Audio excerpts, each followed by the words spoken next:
Pour personnaliser un manuel de langue, c'est assez simple. On va déjà isoler dans le manuel un contenu qui nous semble intéressant. Je vais par exemple aller ici dans Gentrification. Vous voyez, là il y a un texte qui peut me paraître intéressant. The times, they are changing.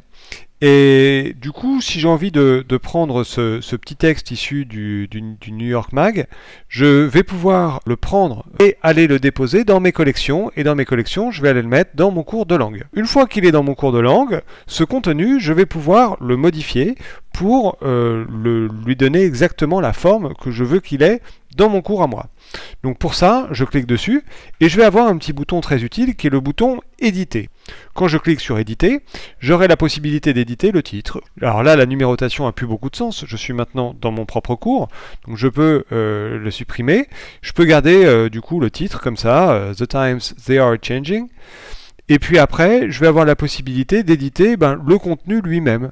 Donc je peux notamment éditer le texte. Vous voyez, si j'en ai envie, je peux rajouter ici une petite introduction. Alors ça, c'est ce qu'on appelle une modification avec marque, c'est-à-dire que je laisse la trace de ma modification. Il y a mon image qui apparaît en amorce de ligne. Si j'ai envie de modifier le texte, mais cette fois sans laisser de trace, vous voyez, je change ici mon curseur pour éditer sans marque.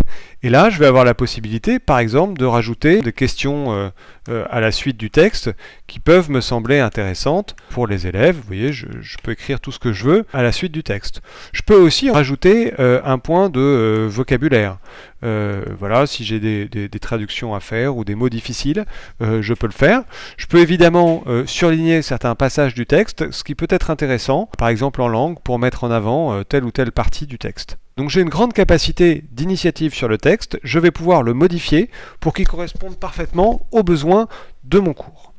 Maintenant, je vais aussi pouvoir rajouter des images. Vous voyez que là, on n'a pas d'illustration du tout. Et si j'ai envie de rajouter ici une illustration, une image, par exemple du quartier de Harlem, à New York, je vais pouvoir lancer une recherche, Harlem Scene. D'ailleurs, le moteur de recherche va vous proposer uniquement des images libres de droit. Donc vous voyez, si j'ai envie de prendre par exemple cette rue d'Harlem, je peux la prendre et elle va venir s'ajouter pour illustrer le texte que j'ai sélectionné. C'est un peu plus gai, c'est un peu plus sympathique et donc je vais avoir là la possibilité surtout de créer des contenus pédagogiques qui correspondent exactement à mon intention. Et donc, c'est ça qui est intéressant, c'est que je peux piocher des éléments qui m'intéressent dans le manuel et les faire correspondre à mon intention pédagogique très facilement grâce au bouton éditer.